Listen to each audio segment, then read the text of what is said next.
il semblerait que l'histoire d'amour de Flo de la Vega et Natalia Doco soit plus ou moins terminée. En effet, la chanteuse a confié qu'ils ont décidé de prendre des chemins différents. C'est en 2014 que le public découvre Flo de la Vega.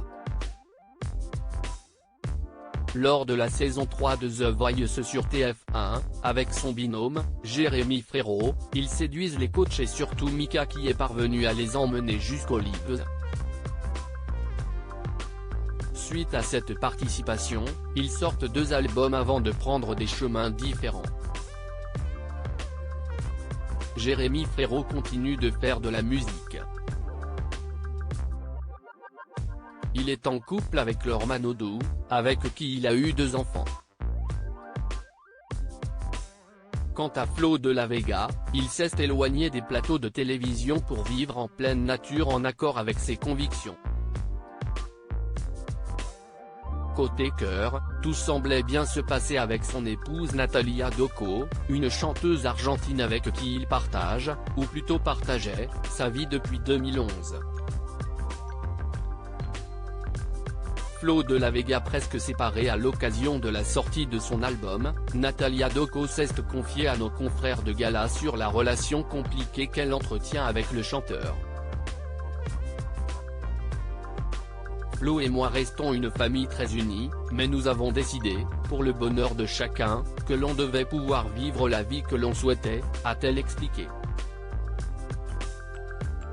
Étant très fusionnels et éprouvant un amour profond, ils ont choisi, malgré leur séparation, de rester unis, amis et mariés. Celle qui habite désormais à Paris pour avancer dans sa carrière assure qu'ils se parlent tous les jours même s'ils ont mis un terme à leur amour romantique. Ils ont eu un fils ensemble. Ils ont beau prendre des chemins différents, Flo de la Vega restera toujours connecté à son épouse puisqu'ils ont eu un enfant ensemble. Et le chanteur est raide dingue de son fils.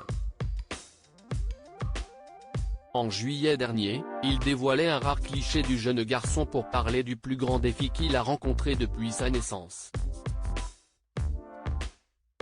Accompagner un être sans le déformer, le laisser pousser, lui proposer un cadre pour qu'il puisse trouver son chemin et devenir qui il est alors qu'au même moment, je suis moi encore en train de me chercher, au beau milieu de ce monde de fous qui nous pousse sans cesse à la déconnexion, confiait-il avant d'ajouter, en tant que part on cherche souvent un idéal et j'ai moi-même une tendance à être utopiste. Mes sentiments me poussent et m'enseignent depuis sa naissance à découvrir et assumer qui je suis.